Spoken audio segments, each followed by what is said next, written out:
Nous nous sommes tous, à un moment donné, sentis perdus face à des défis qui semblent impossibles à surmonter.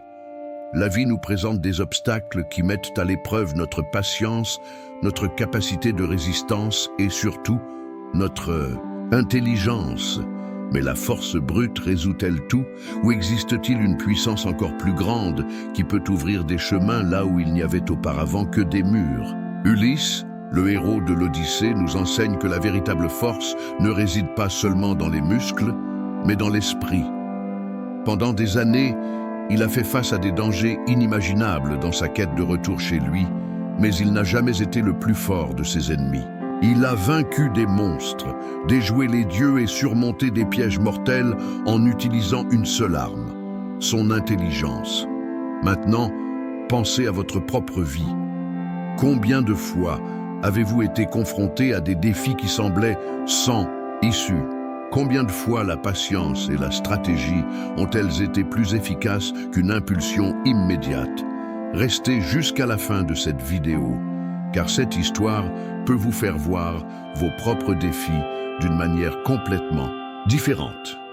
Oh, et avant de commencer ce voyage épique, profitez-en pour vous abonner à la chaîne. De cette façon, vous ne manquerez aucun contenu comme celui-ci, qui rassemble des histoires qui ont traversé des siècles et qui continuent d'avoir du sens aujourd'hui. Partie 1, l'homme qui a défié les dieux. Ulysse n'était pas n'importe. Oh, quel guerrier! Contrairement à des héros comme Achille, dont la gloire provenait de sa force et de sa bravoure sur le champ de bataille, il se distinguait par quelque chose d'encore plus puissant, son intelligence. Mais parfois, être trop intelligent peut attirer des ennemis dangereux, et il n'y a pas d'ennemis plus dangereux que les dieux eux-mêmes. Après la victoire des Grecs sur Troie, obtenue en fait grâce au rusé cheval de Troie, une invention d'Ulysse, il n'avait qu'une envie, rentrer chez lui. Mais les dieux avaient d'autres plans. Poséidon, le seigneur des mers, n'oublie jamais un affront. Et pour Ulysse, le chemin du retour allait devenir un cauchemar qui mettrait à l'épreuve sa patience, son intelligence et sa capacité à résister. Maintenant, imaginez, combien de fois avez-vous eu l'impression que tout était contre vous? Comme si, malgré tous vos efforts, le destin mettait toujours un obstacle de plus sur votre chemin. Ulysse nous enseigne qu'il ne suffit pas de vouloir atteindre sa destination. Il faut être prêt à chaque détour, à chaque tempête, à chaque tournure inattendue des événements. Et il allait l'apprendre lors du premier grand défi de son voyage, une île habitée par un monstre gigantesque et borgne, dont l'appétit était aussi grand que son ego. Partie 2, le Cyclope et la leçon de patience. Après des jours de navigation sans but, Ulysse et ses hommes aperçurent la terre ferme. Affamés et fatigués, ils débarquèrent à la recherche de provisions. Mais ce qui semblait être une bénédiction allait bientôt devenir l'un de ces défis les plus mortels. Ils ont trouvé une grotte pleine de fromage et de provisions. Cela semblait abandonné. Mais la faim parlait plus fort, et ils commencèrent bientôt à se servir eux-mêmes.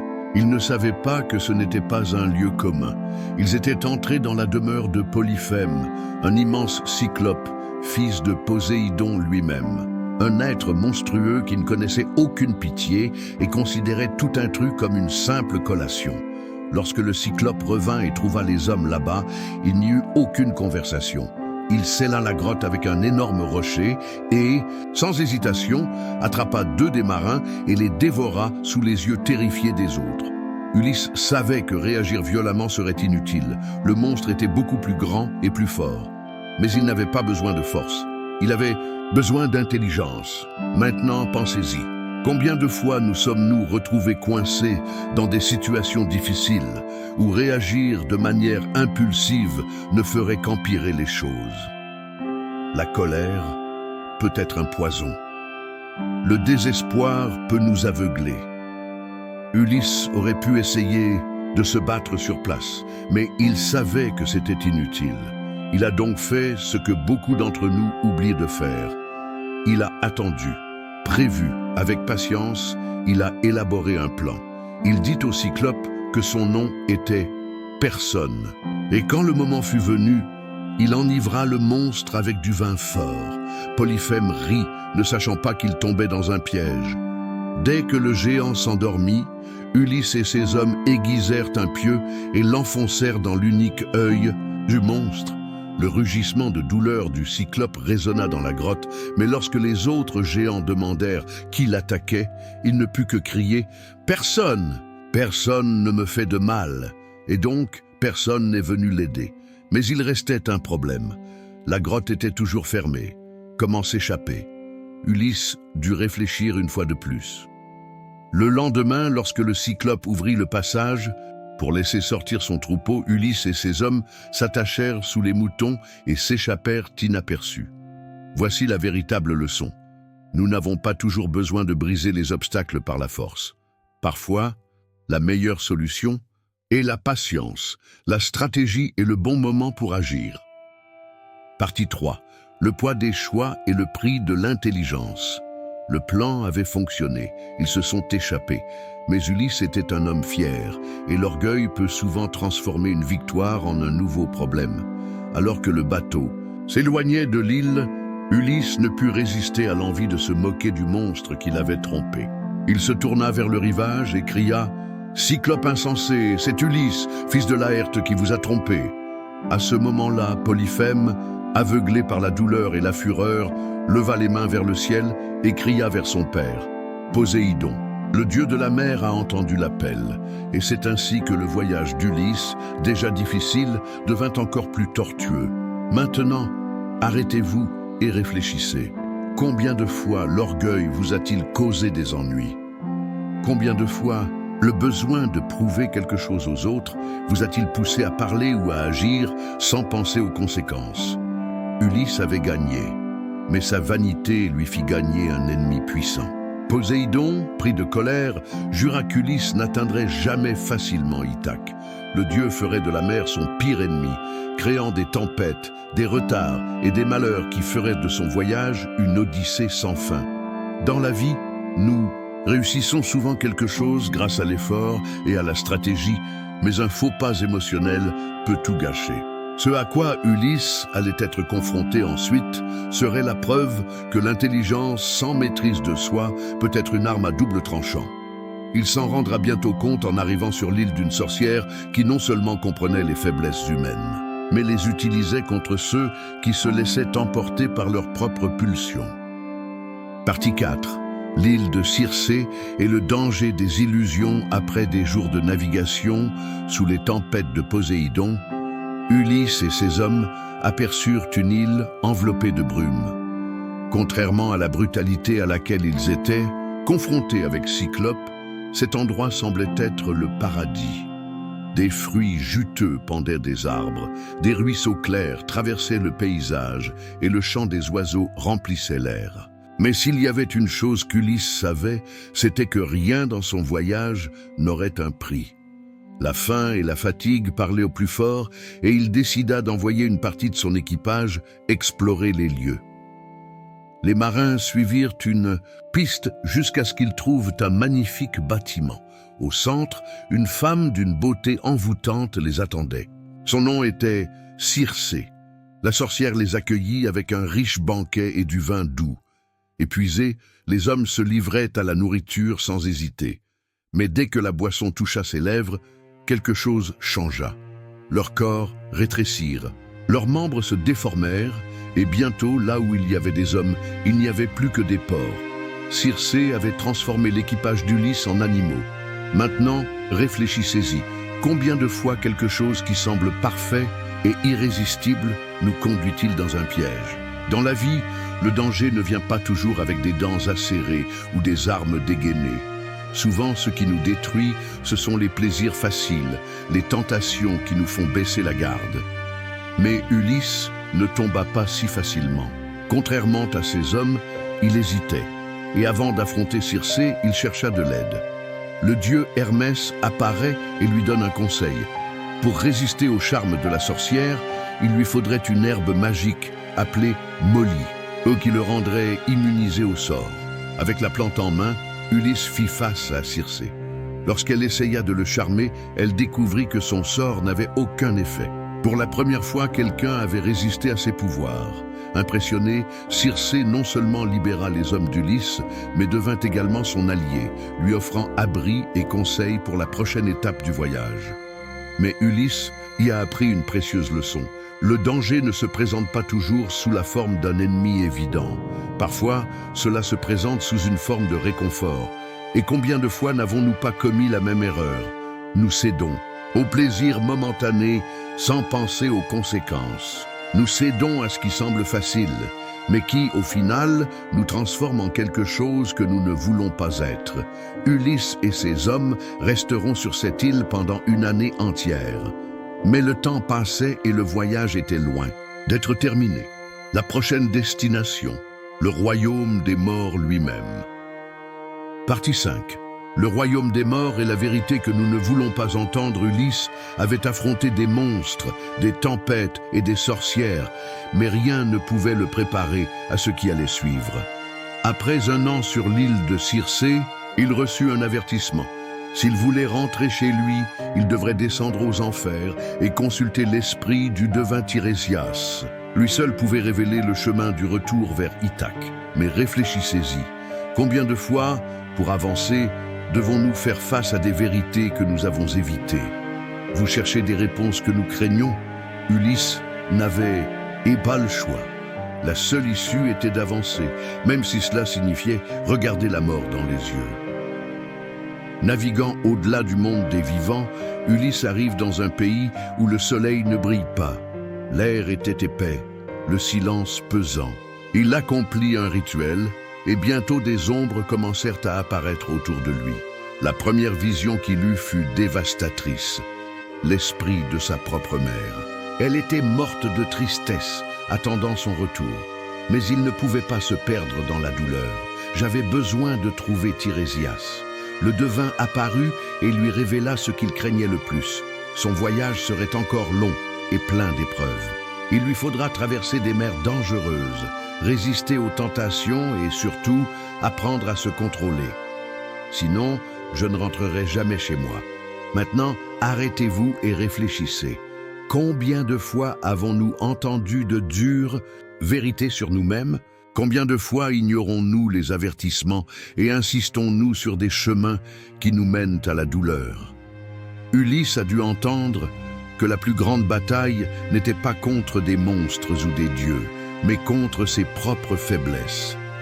Avant de partir, il a vu des visages plus familiers, amis tombés pendant la guerre de Troie, anciens alliés, chacun avec sa propre histoire, chacun avec ses regrets. Et là, dans l'ombre, il a compris. Il n'y a pas de victoire sans sacrifice. Quittant les enfers, il retourna à son navire.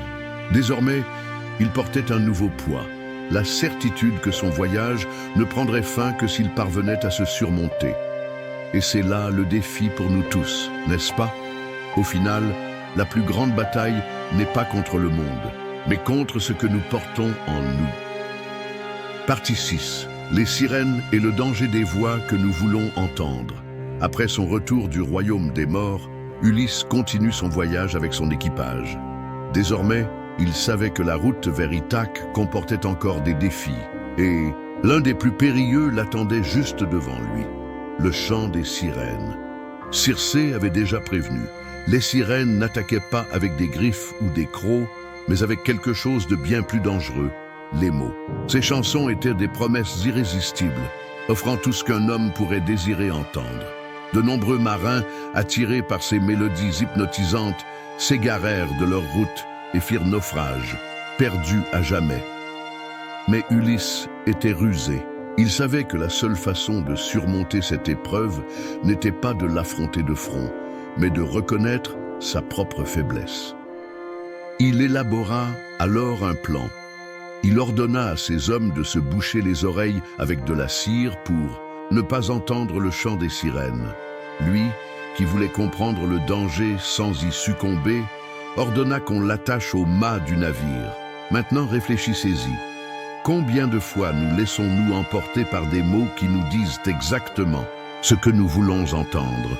Combien de promesses creuses nous ont détournés de ce qui compte vraiment? Le chant des sirènes n'est pas seulement une légende, il est toujours présent aujourd'hui. Dans la vie, nous sommes constamment entourés de voix qui nous promettent des raccourcis, des chemins faciles, un succès sans effort. Et c'est exactement ce qui s'est passé. Alors que le navire s'approchait des sirènes, Ulysse entendit des mots qui touchèrent ses plus profondes faiblesses. Des promesses de connaissance, infinies, de repos après des années de lutte, l'assurance qu'il pouvait abandonner et être heureux. Il se débattit, tenta de se libérer, mais ces hommes, incapables d'écouter les tentations, restèrent fermes et continuèrent à ramer. Ulysse a survécu parce qu'il a su se protéger de lui-même. Il n'a pas sous-estimé le pouvoir de la tentation et surtout, il a eu l'humilité d'admettre qu'il ne pouvait pas y résister seul. Et c'est l'une des leçons les plus importantes du voyage d'Ulysse. Nous pensons souvent que nous sommes assez forts pour affronter n'importe quoi, mais la véritable sagesse consiste à reconnaître nos vulnérabilités et à créer des stratégies pour éviter de tomber dans les pièges. Le navire a continué sa route, mais le destin d'Ulysse était encore loin. De nouveaux dangers nous attendaient, et le prochain défi serait un test d'équilibre entre courage et prudence.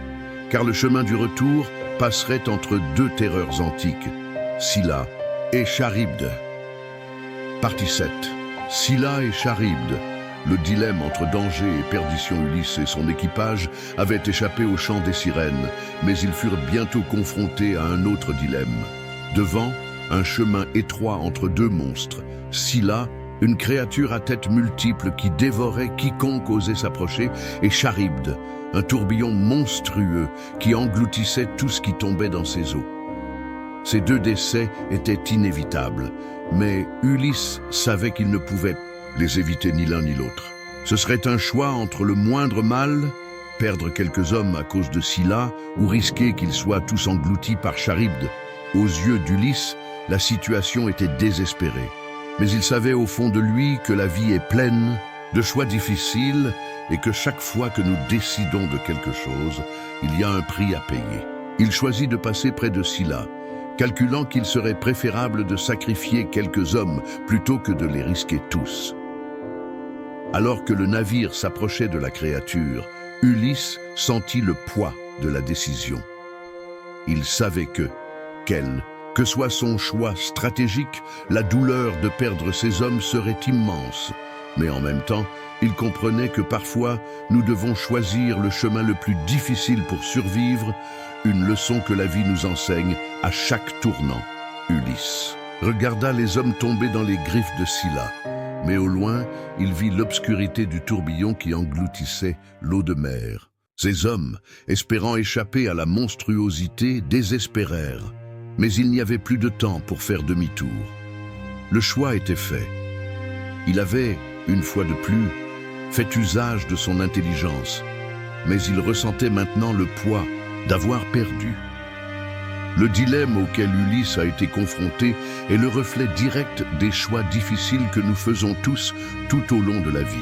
Parfois, les décisions n'ont pas de bonne réponse. Quel est le moindre mal? Qu'est-ce qui est le plus sûr? Et au final, pouvons-nous toujours vivre avec la douleur de nos choix? La tragédie d'Ulysse ne se résumait pas seulement à des monstres ou à des mers dangereuses. Il s'agissait des décisions impopulaires qu'il devrait prendre pour atteindre son objectif. Et la souffrance ne vient pas d'un échec de stratégie, mais du coût humain impliqué. Il savait que la victoire exigerait plus que du courage. Il faudrait un esprit résilient face à la perte. Mais le voyage d'Ulysse était loin d'être terminé et comme il allait bientôt le découvrir, même la mort ne pouvait pas arrêter son retour. Partie 8. L'île d'Hélios et l'aveuglement de l'ambition. Après avoir échappé aux griffes de Scylla et de Charybde, Ulysse et ses hommes poursuivent leur voyage, déjà ébranlés par les pertes et les choix difficiles qu'ils ont faits. À chaque pas, la fatigue se faisait plus pesante, et arriver à Ithaque semblait un rêve lointain. Mais comme cela arrive souvent dans nos vies, le destin réservait encore une dernière épreuve aux marins. En traversant une mer calme, l'équipage a repéré une île qui ressemblait à un paradis. Une terre riche, avec des pâturages verts, des troupeaux de bovins et de volailles partout. C'était l'île d'Hélios, le dieu du soleil. Sa réputation de protecteur de ses troupeaux était bien connue. Mais Ulysse, déjà méfiant face aux embûches de la vie, savait qu'il valait mieux ne pas se laisser séduire par l'apparence parfaite des lieux. Cependant, la faim et l'épuisement ont commencé à parler plus fort. Ulysse ordonna à ses hommes de se reposer sur l'île et de faire des provisions de nourriture, mais les avertit de ne pas toucher aux troupeaux d'Hélios. Dieu lui-même avait donné des ordres explicites selon lesquels ces bœufs ne devaient pas être touchés, et toute violation de cet ordre serait sévèrement punie. Mais, comme cela arrive souvent dans la vie, la tentation s'est avérée irrésistible. Ce qui semblait être un simple acte de survie, le désir de calmer la faim, s'est vite transformé en une ambition sans limite. Alors qu'Ulysse dormait profondément, ces hommes, affamés et désespérés, tuèrent quelques-uns des bœufs d'Hélios et les firent cuire pour les manger. Quand Ulysse se réveilla et découvrit ce qui s'était passé, il ressentit une vague de désespoir. Il savait que cette action stupide entraînerait de terribles conséquences. Mais au fond, il savait aussi que le problème n'était pas la faim ou le besoin de repos, mais l'incapacité de ces hommes à comprendre les conséquences de leurs propres actes. Et il ne fallut pas longtemps avant que la punition n'arrive. Alors qu'Ulysse et son équipage quittèrent l'île, une tempête violente et impitoyable, envoyée par Zeus, les frappa. Le ciel s'assombrit. Les vagues devinrent monstrueuses et le navire fut ballotté d'un côté à l'autre. Les uns, après les autres, les hommes d'Ulysse succombèrent à la fureur des dieux, emportés par les eaux. Ulysse a survécu, mais ses pertes sont devenues encore plus profondes. Lui, le chef, l'homme d'intelligence et de stratégie, a vu ses compagnons tomber par un échec qui aurait pu être évité. L'aveuglement causé par une ambition débridée. Et c'est là le point crucial de cette partie du voyage. Souvent, le plus grand ennemi n'est pas le danger immédiat, mais nos propres choix impulsifs. Lorsque nous sommes fatigués, frustrés, ou que nous recherchons quelque chose de facile, nous oublions les conséquences. L'ambition aveugle, le désir d'avoir plus, peut nous conduire à risquer tout ce que nous avons déjà accompli, juste pour satisfaire un besoin momentané. Ulysse a appris à ses dépenses que, même avec intelligence, il y a des limites à ne pas dépasser. Le plus grand défi n'était pas de vaincre des monstres ou des dieux, mais de maintenir la discipline face à la tentation. Ulysse était à nouveau seul dans son voyage. Sa destination était plus lointaine que jamais, mais il le savait, rien ne serait plus jamais aussi simple qu'avant. Partie 9. La tentation du chez-soi. La lutte contre le désespoir et la solitude, après avoir perdu la majeure partie de son équipage et survécu à des tempêtes presque impossibles, Ulysse a commencé à réaliser que son voyage n'était pas seulement physique, mais aussi émotionnel et mental.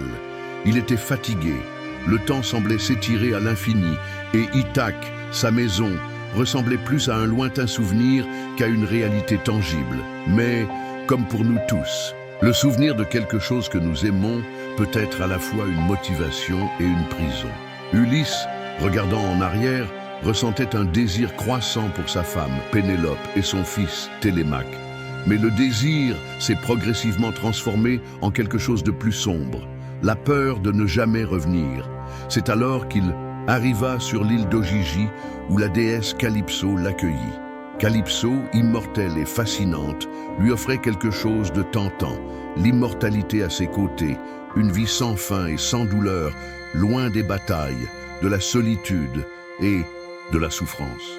Pour Ulysse, fatigué et brisé par des années de voyage, cette proposition était un véritable refuge. Elle lui a offert tout ce qu'il avait toujours désiré. La paix, l'amour éternel et la liberté de toute souffrance. Mais pour y parvenir, il devrait renoncer à sa maison, à Pénélope, à tout ce qui faisait de lui un être humain. C'était une offre irrésistible. Après tout, qui ne voudrait pas d'une fin heureuse et paisible après tant de souffrances? Ulysse était, à bien des égards, au bout du rouleau. La tentation de se reposer, d'abandonner définitivement sa quête, était immense. Il pourrait vivre au paradis sans plus de défis. Qui ne voudrait pas ça? Mais il y avait quelque chose chez Ulysse qui ne pouvait être dompté. quelque chose que des années de douleur et de lutte n'ont pas brisé, le désir de rentrer chez soi. Pour lui, l'idée de rester à Ojiji, entouré de luxe et d'amour éternel, était une prison dorée. Il ne savait pas s'il reverrait un jour sa famille, mais il savait qu'il ne pouvait pas s'arrêter avant d'avoir essayé. La grande vérité d'Ulysse, et peut-être la nôtre aussi, est que parfois le plus grand défi est de résister à la tentation du repos définitif, d'abandonner l'effort pour quelque chose que nous sentons ne plus pouvoir réaliser.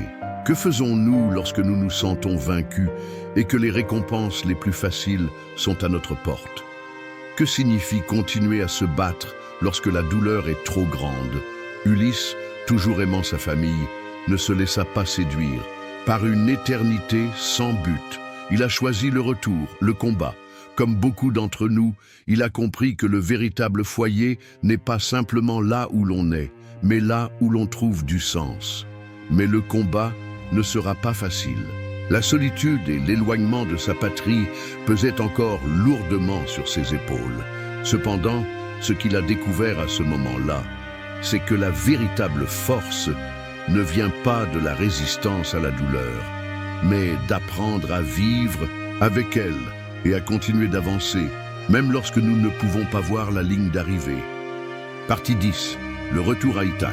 La victoire de la persévérance et de la sagesse après. Des années de souffrance, de pertes et de choix difficiles, Ulysse aperçoit enfin au loin la terre d'Ithaque. La mer, qui avait toujours été un mystère, plein de dangers, lui semblait désormais comme un vieil ami, prêt à le ramener chez lui. Mais ce ne serait pas si simple.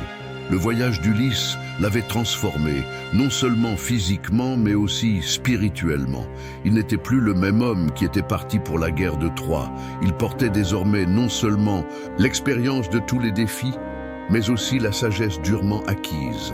À son arrivée, Ulysse découvre une Ithaque transformée, sa maison étant occupée par des prétendants qui se battent pour le cœur de Pénélope et le trône de Télémaque. Le royaume était en désordre, et son retour ne serait pas accueilli comme un simple retour à la maison. Il devrait se battre pour retrouver sa vie, sa maison et son amour. Mais la chose la plus impressionnante dans l'arrivée d'Ulysse n'était pas sa capacité à se battre ou à utiliser la force. Il était fatigué des batailles. Ce qui le rendait véritablement fort à ce moment-là, c'était son intelligence et sa ruse, désormais aiguisées par l'expérience du voyage. Il n'est pas venu avec une épée à la main, mais avec un plan méticuleux pour reprendre ce qui lui appartenait. Dans un geste stratégique, Ulysse se déguisa en mendiant, infiltrant les rangs des prétendants et testant la loyauté de son fils Télémaque et des quelques serviteurs fidèles encore présents dans sa maison. C'était une façon d'évaluer la situation et de préparer le terrain pour le grand retournement de situation. La patience qu'il avait apprise au fil des années et la ruse qu'il avait cultivée dans les batailles et les défis le rendaient désormais plus préparé que jamais pour cette dernière grande confrontation. La grande bataille finale était en fait une métaphore de la lutte intérieure d'Ulysse. Ce n'était pas seulement une bataille pour reconquérir un trône, mais une bataille pour affirmer sa propre valeur, son propre être, après tant d'années perdues en mer et dans les difficultés. Chaque action, chaque mouvement reflétait son cheminement intérieur. La lutte contre la tentation, la résistance face à la douleur, le choix constant de continuer, même quand il semblait n'y avoir aucun espoir.